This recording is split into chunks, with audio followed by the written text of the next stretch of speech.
ጤና ይስጥልን አድማጮች፣ ይህ አዋዜ ልዩ ላልሰማችሁ ነው። ከመረጃዎቹ ጋር አብርሃም መኳንንት ነኝ። በሳውዲ አረቢያ የሚገኘው የሲአይኤ ጣቢያ በኢራን ድሮን ሳይመታ እንዳልቀረ ተነገረም። ሞስኮ ቴህራን የኒውክሌር መሳሪያ እያበለጸገች መሆኑን የሚያሳይ ምንም አይነት ማስረጃ አላየውም ስትል፣ ቤጂንግ ደግሞ የጋራ ጥቃቱ በአስቸኳይ እንዲቆም ጠይቃለች።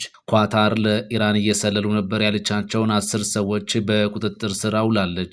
የአሜሪካ ጦር ከ2000 በላይ ኢላማዎችን በኢራን ምድር መምታቱን አስታወቀም። በዩናይትድ አረብ ኤምሬቶች ዱባይ የአሜሪካ ኤምባሲ መመታቱም ተነግሯል። ሁሉንም ጉዳዮች በዝርዝር እናስደምጣችኋለን። አብራችሁን ቆዩ። በአጭር ጊዜ ውስጥ ብዙ ቤቶችን በማስረከብ ብዙዎችን የቤት ባለቤት ያደርገው ቴምር ሪል ስቴት በአዋሬ ሳር ቤት ፒያሳ ጋርመንት ላይ አሁን ደግሞ እነሆ በጉጉት ሲጠበቅ የነበረው በዲፕሎማት መንደር አፍሪካ ህብረት ፊት ለፊት በመሃል ቡልጋሪያ ኮምፓውንድ አፓርትመንት ለሽያጭ አቅርበንልዎታል። ከባለ 1 እስከ ባለ 3 መኝታ እንዲሁም የንግድ ሱቆችን በተመጣጣኝ ዋጋ ከ15 እስከ 35% የሚደርስ ታላቅ ቅናሽ አዘጋጅተንላቸዋል። እነዚህ ቤቶች ሲገዙ የሚያገኙት ጥቅም ደህንነቱ የጠበቀ የመኖሪያ ስፍራ፣ ገዝቶ ቢያከራዩት ከፍተኛ የዶላር ክራይ የሚያገኙበት፣ በአቅራቢያው ሆስፒታል፣ ትምህርት ቤቶች፣ የእምነት ተቋማት፣ የንግድ ሱቆችና መዝናኛ ቦታዎች ይገኙበታል። ለበለጠ መረጃ ከስር ባለው ስልክ ይደውሉልን። ቴምር ፕሮፐርቲስ እኛ ጋር ማስረከብ ከግዴታ በላይ ክብራችንና ኩራታችን ነው። ቴምር ፕሮፐርቲስ ይደውሉልን። በሳውዲ አረቢያ የሚገኘው የሲአይኤ ጣቢያ በኢራን ድሮን ሳይመታ እንዳልቀረ ምንጮች ገልጸዋል። በሳውዲ አረቢያ የሚገኘው የአሜሪካ ኤምባሲ ውስጥ የሚገኘው የማዕከላዊ መረጃ ኤጀንሲ ሲአይኤ ጣቢያ ሰኞ ዕለት በኢራን እንደተላከ በሚጠረጠር ድሮን መመታቱን ጉዳዩን የሚያውቁ አንድ ምንጭ ማክሰኞ ዕለት ለሮይተርስ ተናግረዋል። ይሁን እንጂ ጣቢያው ሆን ተብሎ ኢላማ መደረጉን የሚያሳይ ፍንጭ የለም ሲሉ ምንጩ አክለው ገልጸዋል። ሲአይኤ በጉዳዩ ላይ አስተያየት ለመስጠት ፈቃደኛ እንዳልሆነም በዘገባው ተካቷል። ጥቃቱ የተፈጸመው አሜሪካና እስራኤል ቅዳሜ ዕለት በኢራን ላይ ካደረሱት ጥቃት በኋላ በመካከለኛው ምስራቅ የቀጠለውን ግጭት ተከትሎ ነው።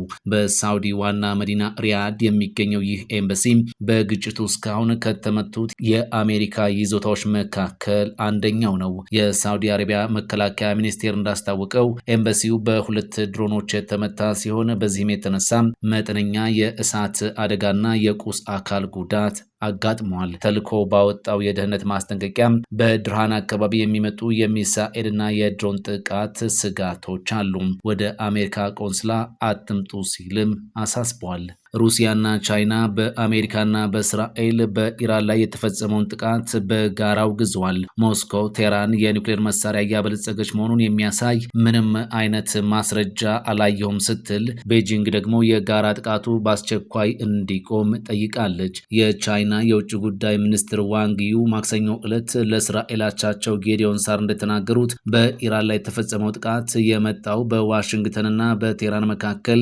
የሚደረገው ድርድር የእስራኤል የደህንነት ስጋቶች መፍታትን ጨምሮ ከፍተኛ መሻሻል ባሳየበት ወቅት እንደሆነ የቻይና የውጭ ጉዳይ ሚኒስቴር በመግለጫው አሳውቋል። ሚኒስቴሩ እንዳለው ዋንግ ከእስራኤሉ የውጭ ጉዳይ ሚኒስትር ጋር በስልክ ባደረጉት ውይይት የሚያሳዝነው ይህ ሂደት በወታደራዊ እርምጃ ተቋርጧል፣ ቻይና፣ እስራኤልና አሜሪካ በኢራን ላይ የሚሰነዝሩትን ማንኛውንም ወታደራዊ ጥቃት ትቃወማለች ብለዋል። ዋንግ ዩ አክለውም ግጭቱ የበለጠ እንዳይባባስና ከቁጥጥር ውጭ እንዳይሆን ቻይና ወታደራዊ ዘመቻዎች በአስቸኳይ እንዲቆሙ ጥሪ ታቀርባለች ብለዋል። በተጨማሪም ኃይል ችግሮችን በትክክል ሊፈታ አይችልም፣ ይልቁንም አዳዲስ ችግሮችንና ከባድ የረጅም ጊዜ መዘዞችን ያስከትላል ብለዋል። እንደ ቻይና የውጭ ጉዳይ ሚኒስቴር ገለጻ ሳር በኢራን የሚገኙ የቻይና ሰራተኞችንና ተቋማትን ደህንነት ለማረጋገጥ ተጨባጭ እርምጃዎችን እንዲወስዱ ዋንግ ላቀረቡት ጥያቄ ተስማምተዋል። ከእስራኤል ጋር የተደረገው የማክሰኞው የስልክ ንግግርና ቤጂንግ እየተባባሰ የመጣውን ቀጠናዊ ሁኔታ ለማረጋጋት የምታደርገው ጥረት ዋንግ ሰኞ ዕለት ከኢራን፣ ኦማንና ፈረንሳይ የውጭ ጉዳይ ሚኒስትሮች ጋር ስለ ግጭቱ ለመወያየት ካደረጉት ጥሪ ቀጥሎ የመጣ ነው ተብሏል። የሩሲያው የውጭ ጉዳይ ሚኒስትር ሰርጌይ ላቭሮቭም ማክሰኞ ዕለት አሜሪካንና እስራኤልን ወቅሰዋል። በኢራን ላይ የከፈቱትን ጦርነት እንከላከላለን የሚሉትን ውጤት ማለትም የኒውክሌር መስፋፋትን ሊያስከትል እንደሚችልም ሚኒስትሩ ተናግረዋል። ሰርጌይ ላቭሮቭ በጋዜጣዊ መግለጫው ላይ እንደተናገሩት የአሜሪካና የእስራኤል እርምጃ አመክንዮአዊ ውጤት አሜሪካውያንን ለማስቀረት የሚፈልጉትን ነገር ማለትም የኒውክሌር ቦምብ ባለቤት መሆንን የሚደግፉ ኃይሎች በኢራን ውስጥ እንዲፈጠሩ ሊያደርግም ይችላል ብለዋል። ምክንያቱም አሜሪካ የኒውክሌር ቦምብ ያላቸውን ሀገራት አታጠቃም ሲሉ ላቭሮቭ ተናግረዋል። ላቭሮቭ አክለውም ያለፉት ቀናት ተሞክሮን ግምት ውስጥ በማስገባት የአረብ ሀገራትም የኒውክሌር መሳሪያ ባለቤት የመሆን ፍክክር ውስጥ ሊገቡ እንደሚችሉና የኒውክሌር መሳሪያ መስፋፋት ችግርም ከቁጥጥር ውጪ መሆን ይጀምራል ብለዋል። እስራኤል በመካከለኛው ምስራቅ ቀጠና ብቸኛዋ የኒውክሌር መሳሪያ የታጠቀች ሀገር ተደርጋ በሰፊው የምትታይ ቢሆንም ይህንን ግን አታረጋግጥም አሊያም አታስተባብልም። ኳታር ለኢራን እየሰለሉ ነበር ያለቻቸውን 10 ሰዎችን በቁጥጥር ስር አዋለች። የኳታር የጸጥታ ኃይሎች ለኢራን እስላማዊ አብዮታዊ ዘብ ሲሰልሉ የነበሩ 2 የስለላ ህዋሶችን ረቡዕ ዕለት በቁጥጥር ስር መዋሏን የሀገሪቱ የመንግስት የዜና ወኪል ዘግበዋል። ከተጠርጣሪዎቹ መካከል 7ቱ የአገሪቱን ወሳኝና ወታደራዊ መሰረተ ልማቶች የተመለከተ መረጃ የመሰብሰብ የስለላ ተልዕኮ ተሰጥቷቸው እንደነበርም በዘገባው ተመላክቷል። በስለላ ላይ የተጠረጠሩት ቀሪዎቹ 3 ሰዎች ደግሞ የድሮን አጠቃቀም ስልጠና የወሰዱ እንደሆኑ ተገልጿል። የዜና ወኪሉ ተጠርጣሪዎቹ በተደረገባቸው ምርመራ ከኢራን አብዮታዊ ዘብ ጋር ግንኙነት እንዳላቸው አምነዋል። የስለላና የማዳከም ተልዕኮ ተሰጥቷቸው እንደነበር ተናግረዋል በማለት ዘግቧል። በአሜሪካና እስራኤል ጥቃት የተከፈተባት ኢራን በሰጠችው የአጸፋ ምላሽ ኢላማ ካደረገቻቸው የቀጠናው አገራት አንዷ ኳታር መሆኗ ይታወቃል። ኢራን በፈጸመችው ጥቃት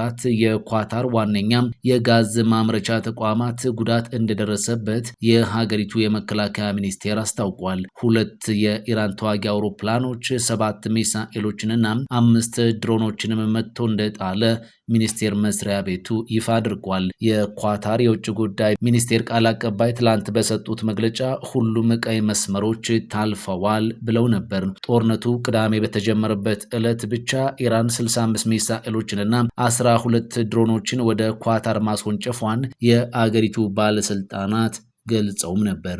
የአሜሪካ ጦር ከ2000 በላይ ኢላማዎችን በኢራን ምድር መምታቱን አስታወቀም። የአሜሪካ ማዕከላዊ እዝ ሴንትኮም ዋና አዛዥ ብራድ ኩፐር ከቅዳሜ አንስቶ በመላ ኢራን 2000 ገደማ ኢላማዎችን መተናል፣ 17 መርከቦችን አውድመናል ብለዋል። ኢራን በበኩሏ በርካታ የአሜሪካን ጦር ሰፈሮችንና የዲፕሎማቲክ ተልዕኮችን እያጠቃሁ ነው ብላለች። የዩናይትድ ኪንግደሙ የባህር ኃይል ደህንነትን በመከታተል የሚታወቀው የባህር ንግድ ኦፕሬሽን በአረብ ኤሚሬቶች ባህር ዳርቻ መርከብ መመታቱን ይፋ አድርጓል። በኤደን ባህረ ሰላጤ፣ ቀይ ባህርና በአረቢያን ባህር የሚፈጠሩ ቀውሶችን ይቆጣጠራል። ይሄው ኃይል በኦማንም ተመሳሳይ ጥቃት ተሰንዝሯል። በዚህ ዘመቻ አሜሪካ ከ50 ሺህ በላይ ወታደሮችን፣ 200 ተዋጊ ጀቶችን፣ 2 የጦር አውሮፕላን ተሸካሚዎችን አሳትፋለች። በአገራቱ መካከል ያለው ውጥረት እየበረታ ከመሄዱን ባሻገር ዓለም አቀፋዊ ቅርጽ እየያዘ መምጣቱ ተጨማሪ ቀውስን ያስከትላል የሚል ስጋትን ጋርጧል። በዱባይ የአሜሪካ ኤምባሲ መመታቱ ተሰማም። በዩናይትድ አረብ ኤሚሬቶች ዱባይ የአሜሪካ ኤምባሲ መመታቱ ተነግሯል። የአሜሪካው የውጭ ጉዳይ ሚኒስትር ማርክ ሩቢዮ በቆንስላው ላይ ጉዳት መድረሱን ይፋ አድርጓል። የጉዳቱ መጠን ይህ ዜና እስከተጠናቀረበት ሰዓት ድረስ በዝርዝር ይፋ እንዳልሆነም አልጀዚራ ዘግቧል። ኢራን በሳውዲ አረቢያና በኩዌት የአሜሪካን ኤምባሲዎች መምታቷ የሚዘነጋ አይደለም። የጦር ሰፈሮችንና የዲፕሎማሲ ማዕከሎችን የኢራን አብዮታዊ ዘብ ኃይል ኢላማ ማድረጉን እንደሚቀጥልም በመዛት ላይ ይገኛል። አሜሪካ በሳውዲ አረቢያ፣ ሊባኖስና ኩዌት ኤምባሲዎቿን ስትዘጋም በመላ መካከለኛው ምስራቅ ዜጎቿ ለቀው እንዲወጡም ጥብቅ ትዕዛዝ አስተላልፋለች። ይህ ባለበት ሁኔታ በኢራን ሕይወታቸውን ያጡ ዜጎች ቁጥር 1097 መድረሱን በአሜሪካን ሀገር መቀመጫውን ያደረገም የሰብአዊ መብቶች ተሟጋች የዜና ወኪል መረጃን አጋርቷል። በአጭር ጊዜ ውስጥ ብዙ ቤቶችን በማስረከብ ብዙዎችን የቤት ባለቤት ያደርገው ቴምር ሪል ስቴት በአዋሬ ሳር ቤት ፒያሳ ጋርመንት ላይ አሁን ደግሞ እነሆ በጉጉት ሲጠበቅ የነበረው በዲፕሎማት መንደር አፍሪካ ህብረት ፊት ለፊት በመሃል ቡልጋሪያ ኮምፓውንድ አፓርትመንት ለሽያጭ አቅርበንልዎታል። ከባለ 1 እስከ ባለ 3 መኝታ እንዲሁም የንግድ ሱቆችን በተመጣጣኝ ዋጋ ከ15 እስከ 35% የሚደርስ ታላቅ ቅናሽ አዘጋጅተንላቸዋል። እነዚህ ቤቶች ሲገዙ የሚያገኙት ጥቅም ደህንነቱ የጠበቀ የመኖሪያ ስፍራ፣ ገዝቶ ቢያከራዩት ከፍተኛ የዶላር ክራይ የሚያገኙበት፣ በአቅራቢያው ሆስፒታል፣ ትምህርት ቤቶች፣ የእምነት ተቋማት፣ የንግድ ሱቆችና መዝናኛ ቦታዎች ይገኙበታል። ለበለጠ መረጃ ከስር ባለው ስልክ ይደውሉልን። ቴምር ፕሮፐርቲስ እኛ ጋር ማስረከብ ከግዴታ በላይ ክብራችንና ኩራታችን ነው። ቴምር ፕሮፐርቲስ ይደውሉልን። ፈጣን ያልተሰሙ መረጃዎችንና ትኩስ የኪነ ጥበብ ዜናዎችን ለማግኘት የቁም ነገር ሚዲያ የዩቲዩብ ቻናልን በመቀላቀል ቤተሰብ የሆኑ ቻናላችንን ሰብስክራይብ ያድርጉ። በቲክቶክም አለን። ቁም ነገር ሚዲያ ኦፊሻል ብለው ይከተሉን። እናመሰግናለን። ቁም ነገር ሚዲያ፣ ለቁም ነገር እንሰራለን።